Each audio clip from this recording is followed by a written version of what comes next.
Today, I'm going to be talking about 3 Twilight Zone episodes with some great twist endings. Here they are. One More Pallbearer, Season 3, Episode 17. Paul Radin is an eccentric millionaire living in New York City. Millionaire would probably be more like a billionaire in today's world. He's built something beneath his skyscraper, and he's decided that he's going to invite 3 special people that he wanted to chat with before he makes this special announcement. His high school teacher, Mrs. Langsford, Colonel Hawthorne, who he knew in the military, and Reverend Hughes, a local pastor from his youth. When they come down into his bomb shelter, well, he's got a score to settle. He's actually invited them because he has some very secret information about something terrible. He convinces them that the world is actually about to end. This is your Civil Defense announcer. Repeating. The Air Defense Command has just declared a take cover signal. This is not a practice warning, not a drill. But he's not just taking them to his bomb shelter out of the kindness of his heart. In his mind, each of these 3 have wronged him in some terrible way. Mrs. Langsford had actually failed him in high school when she caught him cheating on a test. And to make things worse, he actually tried to blame it on his classmate. Colonel Hawthorne had him court-martialed for disobeying orders and putting many men in danger. And Reverend Hughes actually put him on blast, no pun intended, when he talked about a scandal that had taken place leading to a woman committing suicide because of Radin. He is going to let them stay in this bomb shelter with him if they just do one thing for him. His expectation is that they're all going to follow suit, beg for their lives, and that they will live out this nuclear holocaust in this shelter. However, each of them declines his offer, saying that they would rather spend their lives with their loved ones or in their homes, even if it only is for a few more minutes, rather than spend forever in this bomb shelter alongside Radin. Radin, unable to comprehend the fact that they will not save their own skin if they just merely apologize to him, opens the door to the elevator, but then he begs them all to stay down below if they would just apologize for what he believes are all of these wrongs that they committed against him. Mrs. Langsford tries to offer some words of wisdom. Dignity of even the lowest of us. A fantasy, Mr. Radin, and now you can have it all to yourself. But not one of them feels uncomfortable with the things that they supposedly did to him. In fact, in my opinion, they all sounded pretty sane. As the elevator leaves, Radin shouts that it's not true, that he's deluded himself. Suddenly, the sounds of bombs going off and a nuclear bomb filling his screen catches Radin's attention. He takes the elevator up to see the damage. He's horrified at the devastation of the world around him. But suddenly, the camera cuts, and you see outside that the skyscraper, the people, the fountain, are all intact and very much alive. A police officer comes over to him to ask him if he's okay. And it seems that, ultimately, the twist was Radin's hoax actually backfired against him. And it was such a devastating blow to his fragile ego that he loses his mind and actually thinks the world has exploded. Or at least, his world has exploded. Everyone else is perfectly fine. The Gift, Season 3, Episode 32. A small mountain village in Mexico is about to have a very interesting event occur, as a humanoid alien crash lands just outside of it. He's accidentally killed a police officer and hurt another one, and he stumbles into the bar looking for help. A doctor who sees he's in need actually removes 2 bullets from his chest.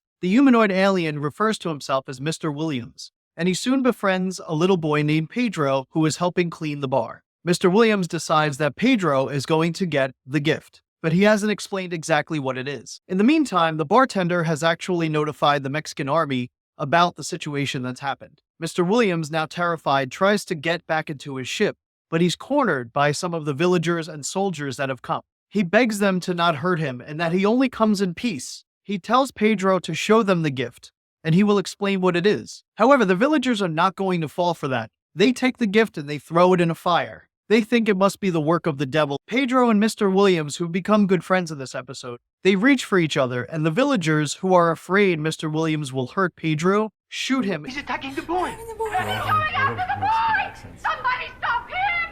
He's attacking the boy!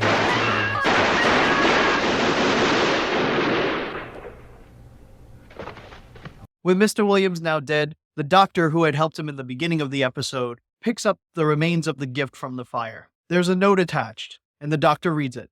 I'll bring you this gift. It's a vaccine against all forms of cancer.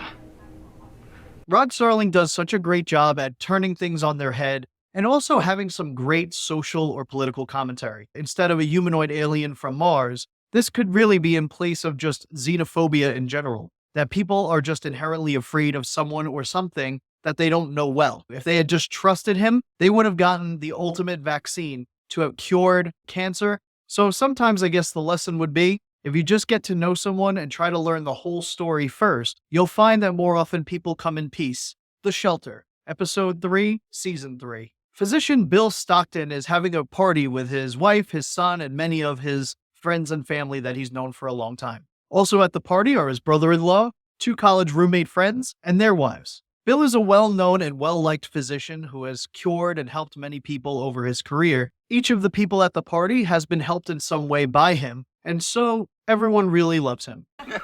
Doc, you're a very beloved fellow, and rightly so. And you may not have the biggest practice in medical history. That's true. But I can assure you there isn't a single sawbones in the entire 50 states whose patients have such a regard. Then at one point, there's mention of some late-night work on a fallout shelter that Bill has been building, so it kind of throws a little bit of a pall over the situation, but not really much more than that. That is, until they hear an announcement. I quote, at 11:04 p.m. Eastern Standard Time, both our distant early warning line and ballistics early warning line reported radar evidence of unidentified flying objects flying due southeast.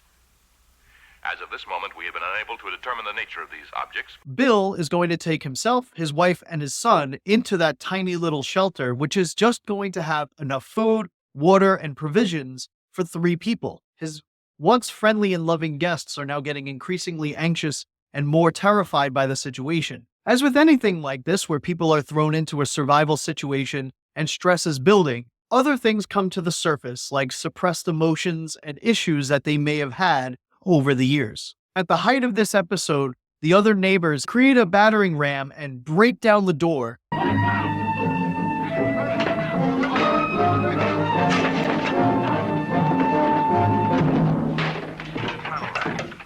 Just as the announcement comes through, The President of the United States has just announced that the previously unidentified objects have now been definitely ascertained as being satellites. however, the damage is already done in other ways. People can return more to their human and cordial roots. They apologize to each other for their action. This is one of those times where the damage is already done. We're spared a bomb tonight, but I wonder if we weren't destroyed, even without it. Even your closest friends and family, when push comes to shove and real danger is present, who will really stand beside you and who would stand against you in the name of survival?